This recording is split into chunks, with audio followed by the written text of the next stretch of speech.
Рустам Минниханов выступил в качестве эксперта на сессии «Россия и мир» экономического форума в Давосе. Президент рассказал о том, как Россия налаживает диалог с исламскими странами. 41 авария с участием автобусов, 57 человек пострадали в прошлом году. Сегодня в Челнах началась неделя проверок компаний-перевозчиков пассажиров.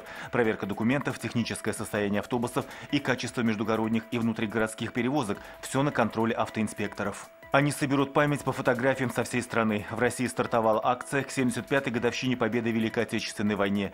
Масштабный сбор начался и в Татарстане. Так Нижнекамский военкомат принимает фото участников Второй мировой, чтобы оформить грандиозную галерею «Дорога памяти» в Москве.